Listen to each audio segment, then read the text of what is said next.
let's talk about to what extent Eisenstein series are Hecke eigenfunctions.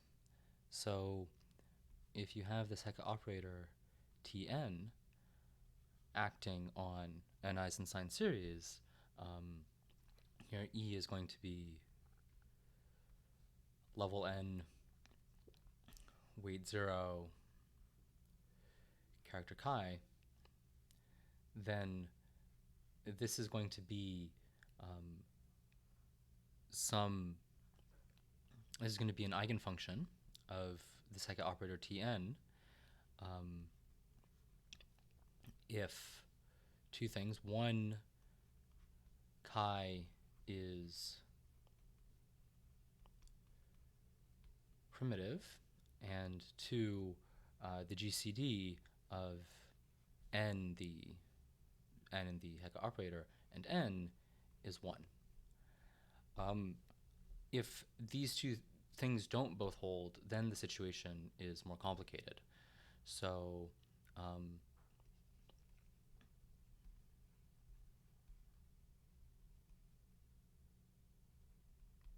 so what about without these two? So for references, I'll give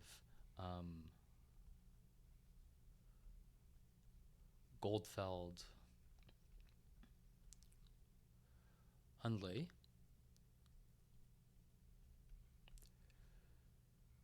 section 3.11, where they talk about what happens when you drop these assumptions to some extent. And I'll also give this paper of Matthew Young from 2019, Explicit Calculations with Eisenstein Series, in section 4.3. He just says that the Eisenstein series attached to characters that he constructs are eigenfunctions of the Hecke operators for all n, but chi is assumed to be primitive. So here the Eisenstein series attached to characters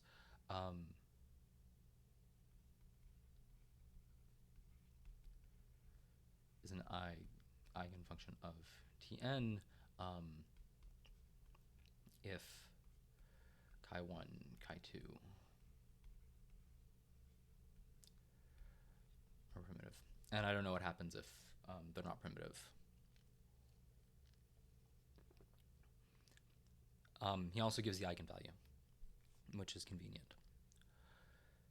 Young also talks about the Dirichlet series that we've talked about, because for these kinds of factors, or for these kinds of little n, if you're not an eigenfunction of Tn, then maybe you're going to have to remove or modify a factor in the Euler product, something like this. But Young in, I think it is equation 4.4 of this paper, Explicit Calculations with Eisenstein Series, gives the Dirichlet series.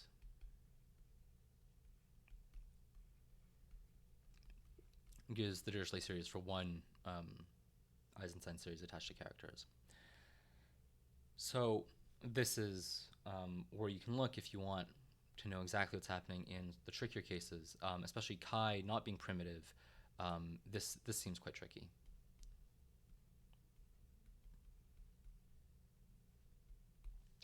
This coprime condition, that one seems not so tricky. That one seems like it's pretty doable. But yeah, if chi is not primitive, then maybe you have to be careful.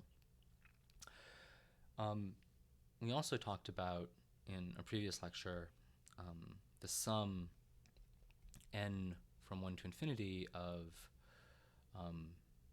sum of divisors sigma sub u and chi times sigma sub v and psi over n to the s, and I said this was the Riemann zeta function times these three Dirichlet L functions, s minus u chi L s minus v psi, and then L s minus u minus v chi psi all over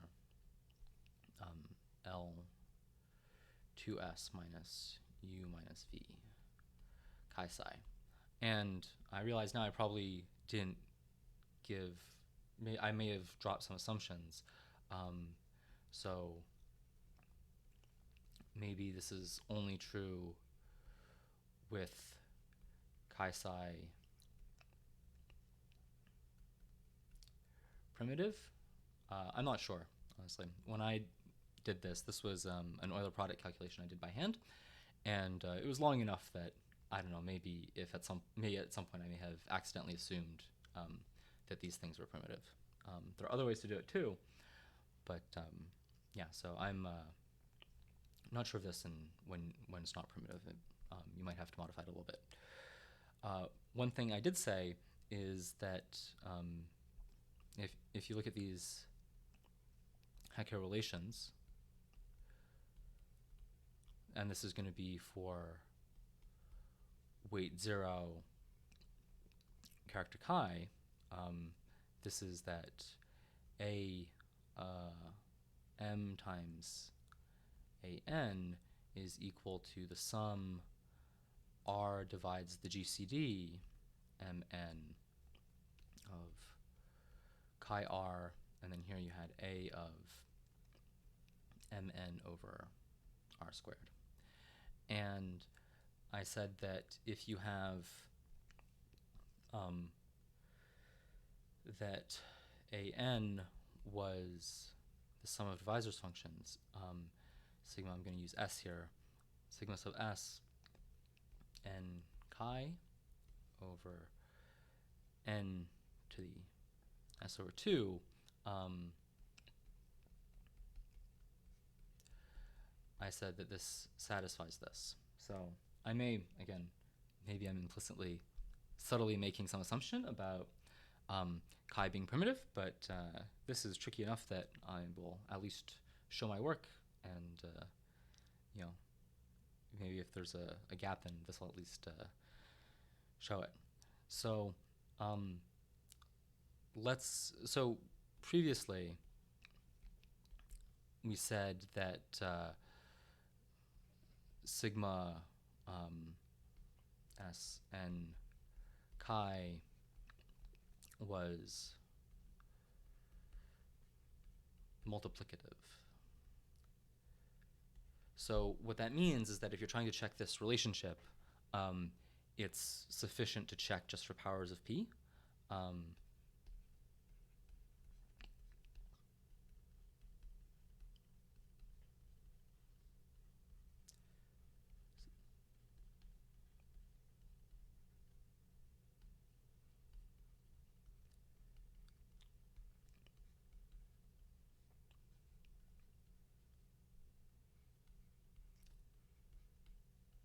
So the reason why this is true is because if m and n are coprime, then the only r that occurs here is 1. So it's just saying that am times an is equal to a of mn. So just saying you're multiplicative. And you can always write m and n as their prime factorizations, use the multiplicativity, so you're reduced to checking prime powers. So let's look at sigma s, and I'm going to write p to the m, so I'm reusing m here, chi sigma sub s p to the n chi over p to the sm over 2, and here we have p to the sn over 2. And I'm going to assume, without loss of generality, that m is less than or equal to n. Because, of course, this expression is symmetric in m and n, so just swap them if this is not the case.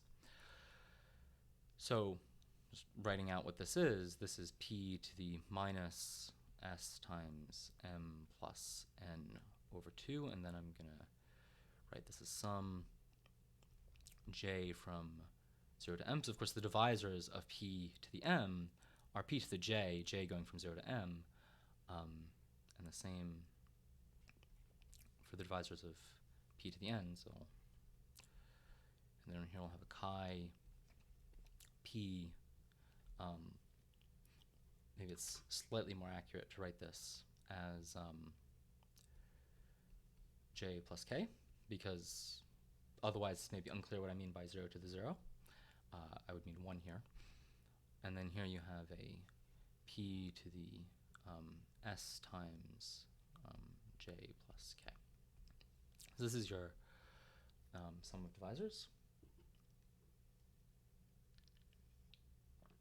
Now, what about the other side?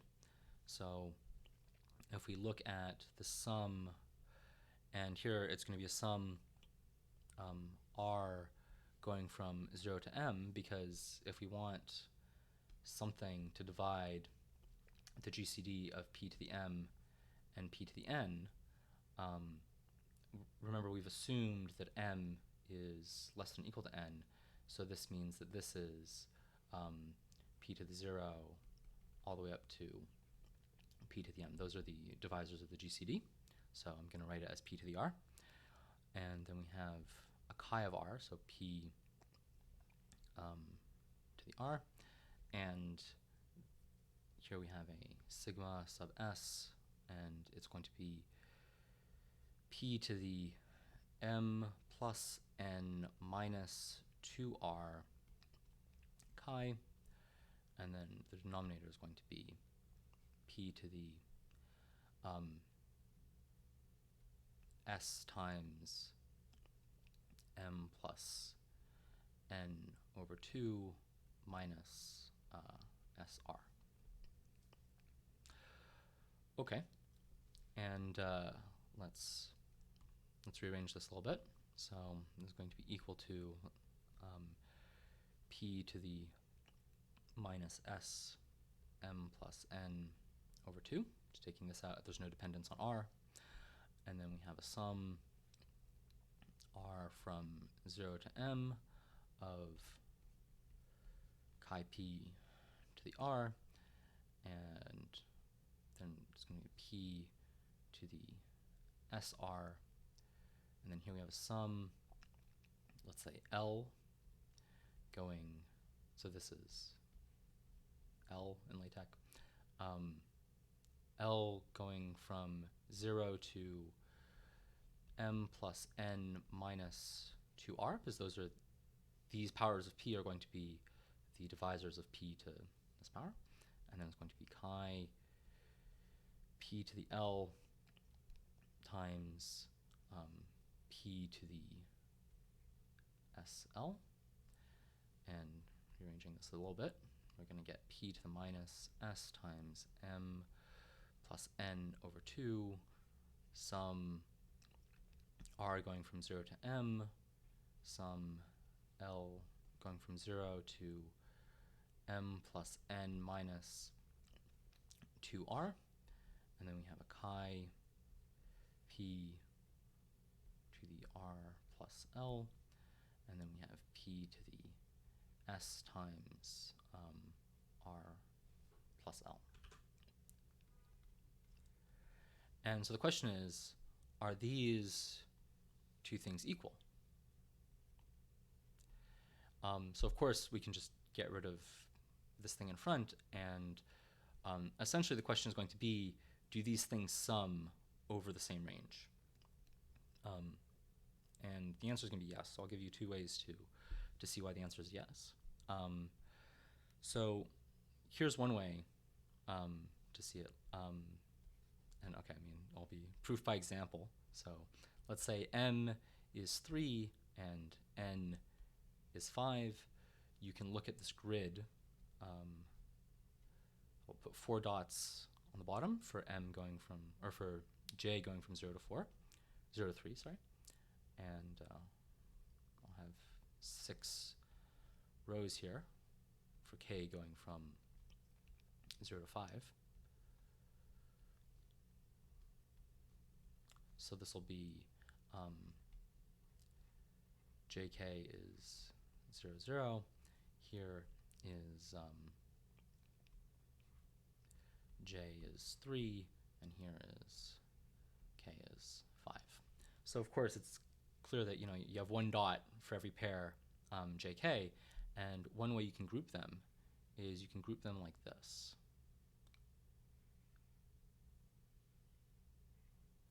And then you can group another bunch like this, and then you can group another bunch like this, and you can group another bunch like this. And then we'll say that this is r equals 0, this is r equals 1, this is r equals 2, and this is r equals 3. So r is going from 0 to m. And then this will be, this one here will be L equals 0, 1, 2, 3, 4, 5, 6, 7, 8. So this is L going from 0 to m plus n minus 2 times 0. And you can see that for all of these pieces, it's going to be the same pattern, right? You have every time you sort of increase r by 1, you're losing the first dot and the last dot. So L is sort of ranging in sort of the right part. And so these things are essentially going to range over the same set of points, and you have the sum r plus L or j plus k in both pieces, and I mean that's just these diagonal lines, right? And since you're ranging over each lattice point once, you're going to hit everything on the diagonal lines once. So this is r plus L equals j plus k equals 0, 1, 2, etc., all the way up to the sum being 8. Okay. So it's the same lattice points, you're taking the same diagonal sums, and you're counting everything once. So this is one way to see it, but I don't know. It's maybe you think this is a little dodgy. The way I like to do these sorts of things, and I think it's a little bit more robust. So here's another way. So another way is to, when I count things, I like to use polynomials. So let's look at this polynomial 1 plus x squared plus dot dot dot all the way up to x to the m, and then we'll multiply that by 1 plus x squared plus dot dot dot all the way up to x to the n.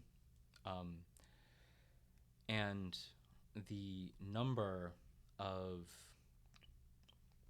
jk such that j plus k equals t, and j is between 0 and m, and k is between 0 and n, this number is equal to the coefficient of x to the t in this product, right? Because if you, I don't know, if you think about it for a little bit, then you see that this is true, and this is sort of a general way to count things that I think is my preferred way to count things. Now let's look at so that was this jk counting right here. Let's look at this RL counting. So what does that look like? Well, that's going to be essentially coming from the polynomial x to the 0. This is when r equals 0. And then L is going from 0 to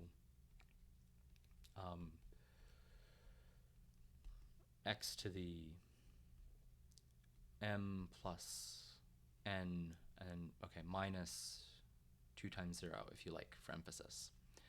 And then when r is 1, you can have this polynomial x times, and then here you'll have 1 plus x squared plus dot dot dot plus x to the m plus n minus 2 times 1. And the reason that it makes sense to write it as polynomial is because ultimately you want this property to hold, that the coefficient of x to the t is sort of the number of ways you can get that sum of t. And because you have this r plus l everywhere, I mean, that's sort of why this construction makes sense. And so you keep doing this for all the values of r, and then finally the biggest one is x to the m times 1 plus x squared plus dot dot dot plus all the way up to x to the, and now here you're just going to have m plus n minus 2 times n, so it's going to be n minus m. Okay, so this is the RL way of counting. And if you write out what this is, well, okay, the first term gives you a 1 plus x squared plus dot dot dot plus x to the m plus n minus 2 plus x to the m plus n minus 1 plus x to the m plus n. So this is the r equals 0 term. And then the r equals 1 term, you start at x, and then you end at m plus n minus 2 times x. So you end at m plus n minus 1. So x, m plus n minus 2 plus x to the m plus n minus 1. And then you don't have this term here coming from here. And then you have a bunch of other terms, and then the last term you have starts at x to the m, and then you have an x to the m plus 1 plus dot dot dot all the way up to plus, and it's going to be just x to the n here, plus x to the n. And if you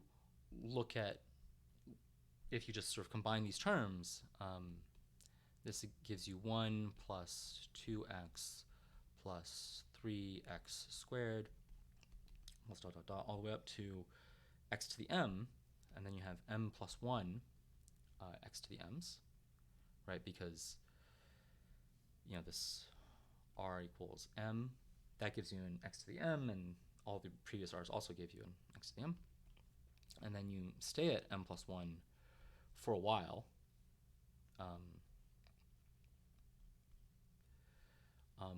Plus dot dot dot, and then the last m plus 1 you have is m plus 1 copies of x to the n. And then you start getting fewer of them. You get m times x to the n plus 1, and then m minus 1, right? So you're going sort of back down the triangle, right? You have m minus 1 x to the n plus 2's, and then plus dot dot dot plus it's going to be 3 times x to the m plus n minus 2 plus 2 times x to the m plus n minus 1, right? The only term that's missing the m plus n minus 1 is this one. And finally you have an x to the m plus n. And so to show that you're sort of summing over exactly the same range, you just have to argue that this polynomial here is equal to this polynomial here, right? So the question is this equal to 1 plus x plus dot dot dot plus x to the m times 1 plus x plus dot dot dot plus x to the n. So at this point, maybe just sort of by inspection, the answer is going to be yes, right? So if you have, if your power is m or less, then you just pick whatever you want. you can think of like all the ways you can multiply to get certain powers here. So if you want like an x cubed, you can take a 1, an x squared, or an x cubed, and then you have one choice here. So the number of choices you have, as long as your power is less than m, is the number is usually power plus 1. So it agrees up to this point. Now, if your power is between m plus 1 and n, then well, you think about it for a while, and you agree that sort of there are m plus 1 choices for all of these, right? So if you had an x to the n here, you can take the 1 here, or you can take the n minus 1 here and the x here, or et cetera, et cetera. But you basically just pick whatever you can here, and there's a lower bound to what you can pick, right? You can't go lower.